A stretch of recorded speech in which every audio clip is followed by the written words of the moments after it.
Hello, everybody. Welcome to episode 242 of Optimal Living Advice, the podcast where we take any questions you might have about the many struggles of life and get them answered for you here on the show.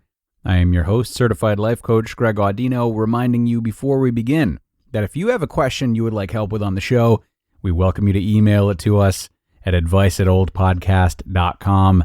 Advice@oldpodcast.com. Now, today, everyone, we've got a really dense question about anxiety that's been sent in. Our asker today finds themselves so crippled by anxiety that even going to town or making a call to the dentist is difficult. Obviously, anxiety like this needs to be managed before these menial tasks turn into phobias that make daily life quite difficult, even more so than it is now. So I'm very happy that the asker has reached out and is looking for some help. Here's the question they've submitted. I want to feel comfortable making phone calls, like to schedule a dentist appointment or whatever, and driving downtown. I'm scared of finding parking, scared of crazy traffic, and suddenly needing to change lanes, scared of plowing over one of those stupid scooters. These anxieties limit me. I miss out on things and don't advocate for myself. Okay, good question, asker. Thank you for sending this in. I don't know if your anxieties are limited to just making calls and driving downtown. I assume they are not, but I have a lot to say. So what I'm going to do is keep referring back to a call to the dentist's office as my example, but know that whatever I offer can also be applied to driving downtown or whatever else. So you probably know what I'm going to say first, or at least longtime listeners do. That is that your progress is not going to start until you accept your anxiety, because anxiety, for all of us, it is hardwired in us to save us and to serve us. Yes, all of our gauges for threat have stayed in place, even though it's very rare that we are actually threatened. That's the problem. Our society and ourselves have evolved to a point that our egos and our feelings are a more common and relatable threat than, say, being mauled by an animal, as our ancestors would have had to deal with on a regular basis. So that's the origin of anxiety, very briefly, within our species. But the thing is, we all have our own origins as well. We all have past events and genetic inclinations that paved our individual roads of anxiety, and it's important for all of us to be open and accepting enough to explore our current anxieties so as to clearly separate our triggers and memories from what's actually happening in front of us in the present. In other words, it's important to see each situation anew and be as objective as possible instead of associating each new experience with past events that hurt us. And at the same time, it's also important to respect our anxiety because it did once serve a purpose for us. It's just unlikely that we need that same purpose served again here in the now. It's very unlikely. And that's something that we lose sight of. So, back to you and the dentist's office.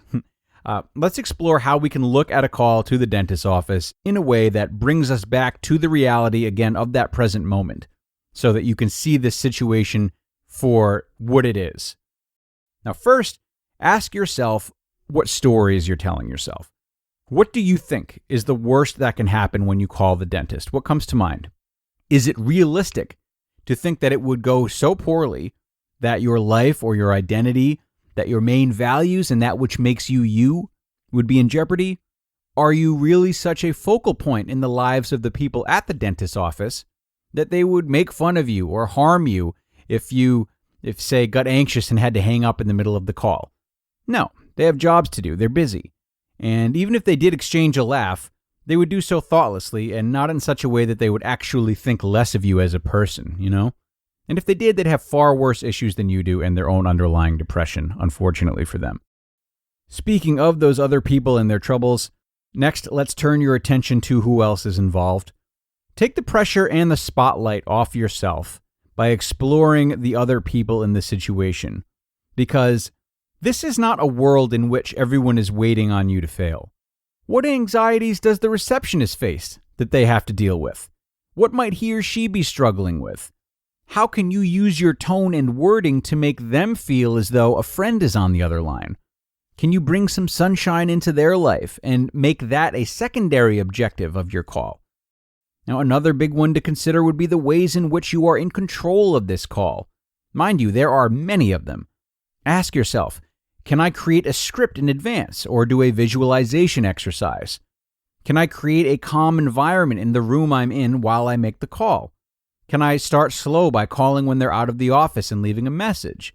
Can I call when I'm next to a loved one while petting an animal or when I know I'll have a deliberate break in my schedule? Can I do some breathing techniques or yoga and settle myself down physically, using my body instead of my thoughts to reassure myself that there's no real threat in this environment? And there's a lot to be said of how anxiety exists more in our bodies than in our minds, and approaching it from the outside in.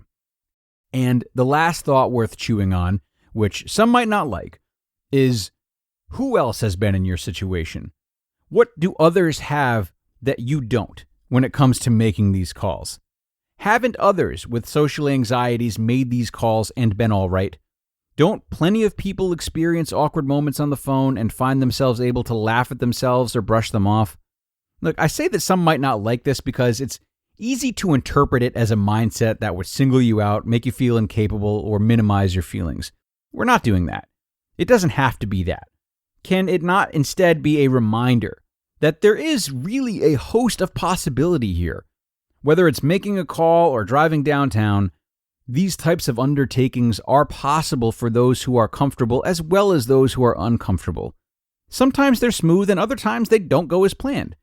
But you always have the ability to recoil, to find joy again. And if you keep this in mind, it'll be easier to recognize those thoughts that pop up after, say, a call full of stuttering, as just old habits of you trying to protect yourself from humiliation. You can experience these thoughts with the knowledge that they don't really reflect the truth of how resilient you are. Instead, they're illusions that, if believed, cause you to forget your resilience and ultimately miss out on things and not advocate for yourself like you mentioned. But your resilience is still there. It's not going anywhere. Your potential to grow and find meaning from many areas of life, that's untouchable.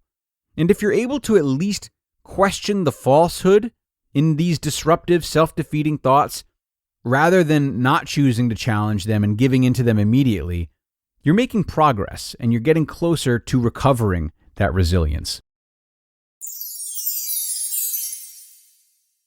Thanks again to the asker for submitting such a great question today.